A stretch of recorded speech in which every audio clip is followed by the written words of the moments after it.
कहीं भी आने जाने, घूमने फिरने के लिए किस तरह का बैग खरीदना चाहिए? आप कहेंगे जैसी आवश्यकता हो वैसा। बैग दिखने में अच्छा और टिकाऊ होना चाहिए। लेकिन हमारे देश में कंपनियों का इतने भर से भला काम कैसे चल जाएगा?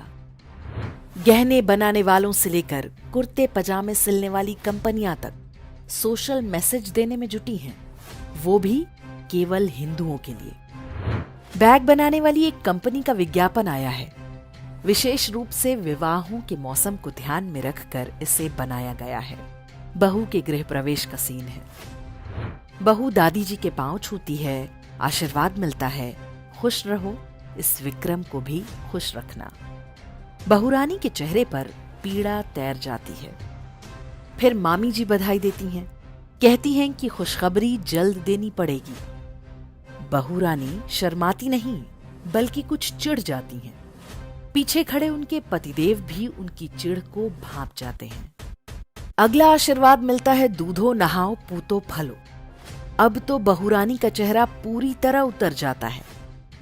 तभी पीछे से एक लिबरल प्रोग्रेसिव टाइप ससुर जी की एंट्री होती है।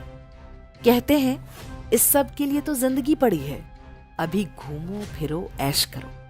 इतना सुनकर बहू रानी का चेहरा खिल उठता है। वो भावुक होकर ससुर जी के गले लग जाती हैं।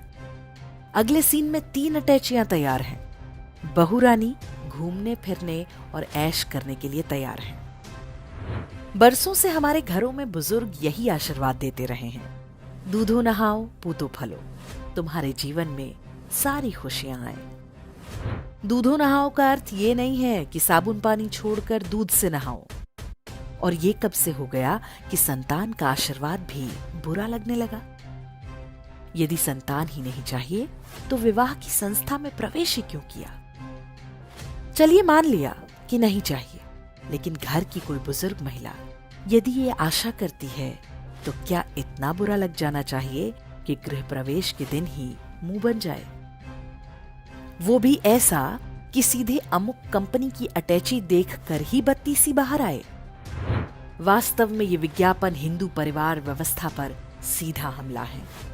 ये बात सही है कि बहू आते ही कुछ लोग संतान की आशा करना आरंभ कर देते हैं, लेकिन इसका मतलब ये कब से हो गया कि उससे नई बहू के घूमने फिरने या ऐश करने पर प्रतिबंध लग गया? समय के साथ भारतीय परिवारों में बहुत कुछ बदला है। बहुत सारी वर्जनाएं टूटी हैं।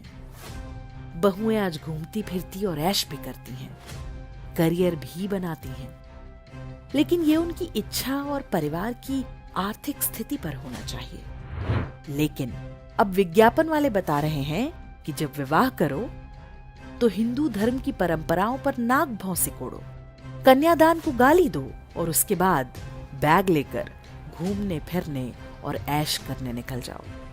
कोई कुछ और कह दे तो उसे अपना शत्रु मान लो।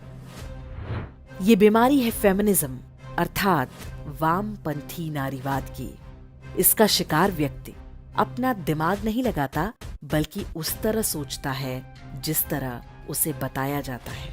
उसे ऐसा करना कूल लगता है। इन्हीं विज्ञापनों ने लंबे समय तक महिलाओं को सुपर वुमेन बनाकर रखा। बच्चा कीचड़ में खेल कर आए तो फला कंपनी का साबुन लगा दो, कपड़ा फटाक से चमकने लगेगा। 2 मिनट में मैगी बना दो, इत्यादि इत्यादि। इसके बाद आरंभ हुआ उन महिलाओं को नीचा दिखाने का दौर जो घर पर रहकर परिवार की देखभाल करती हैं और बच्चों को अच्छे संस्कार देती हैं। महिला है तो वर्किंग होनी चाहिए। जो बाहर नहीं जाती, नौकरी नहीं करती, वो तो बेकार और पिछड़ी हुई हैं। महिलाएं काम पर जाएं, अपनी और परिवार की आर्थिक आवश्यकताओं को पूरा करें, इसमें कोई बुराई नहीं। लेकिन विज्ञापनों ने कब नौकरी करने को फैशन बना दिया पता ही नहीं चला। अब अटैची वाले का ये नया खेल आरंभ हुआ है। शादी तो मौज मस्ती के लिए है। मौज मस्ती में थोड़ी भी कमी हो जाए तो मुंह फुला लो और कुछ दिन बाद लड़ झगड़ कर अपना और सबका जीवन नर्क बना लो। वामपंथ यही चाहता है। उसके निशाने पर भारतीय परिवार व्यवस्था है। परिवार टूटेंगे तो समाज बिखरेगा और भारत कमजोर होगा। अंत में अटैची ही बचेगी, जिसे लेकर यहाँ वहां घूमते और ऐश करते रहिए। सोचिए कि ये विज्ञापन एजेंसियां क्या कभी किसी बुर्के वाली का ऐसा गृह प्रवेश दिखा सकती हैं? पूतों फलने की असली चुनौती तो उनके लिए होती है। एक एक को 10-10 पूत पैदा करने पड़ते हैं। अटैची वाले लाला जी को उनका दर्द कब दिखेगा? हिंदू समाज तो बहुत पहले से 1 या 2 बच्चों तक सीमित हो चुका है। हिंदुओं को ही सोशल मैसेज देने की इस बीमारी का एक ही उपचार है। गूगल पर जाकर सर्च करें कि किस किस नाम से इनके बैग और अटैचियां आती हैं। बाजार में कई अन्य कंपनियां भी हैं। कोई ऐसी कंपनी चुनें जो हिंदू घृणा का धंधा नहीं करती हो।